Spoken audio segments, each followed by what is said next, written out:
Exercises అనేవి ఎప్పుడైనా సరే నేను నా పేషెంట్స్కి చెప్పేది ఒకటే, exercises are to strengthen your muscles.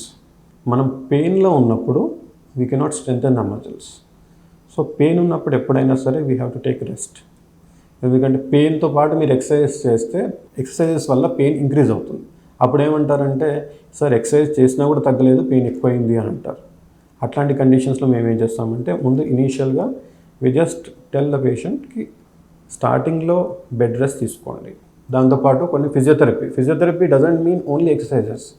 కొన్ని పద్ధతులు ఉంటాయి, short wave diathermy, interferential therapy, SWD, IFT అంటాం.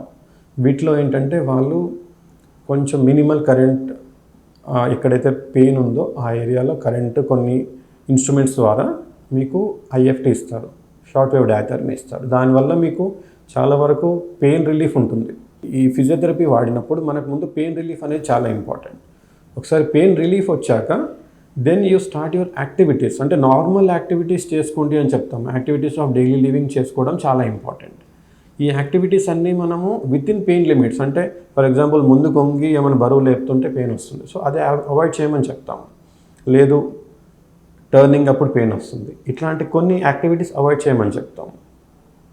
As the days progress activities అన్నీ నార్మల్ అయ్యాక ఒక 3 వీక్స్ 4 వీక్స్ తర్వాత అప్పుడు మేము పిలిచి ఐసోమెట్రిక్ బ్యాక్ ఎక్సర్సైజెస్ అని చేస్తాము. ఐసోమెట్రిక్ బ్యాక్ ఎక్సర్సైజెస్ అంటే మామూలుగా వెళ్ళకిల్లా పడుకొని నడుముకు మజిల్స్కి సంబంధించిన స్ట్రెంథనింగ్ ఎక్సర్సైజెస్. ఈ ఎక్సర్సైజెస్ మేము నేర్పించి డైలీ ఒక 10 to 15 minutes morning or evening చేయమని చెప్తాము. దానివల్ల ఏమవుతుందంటే ఉన్న మజిల్స్ పెయిన్ రిలీఫ్ అయిపోయింది, then they go back to the normal activities, then they strengthen their muscles. So ఇట్లా స్టేజ్ వైజ్ చేస్తే మనకు చాలా వరకు మంచి రికవరీ ఉండే అవకాశం ఉంటుంది.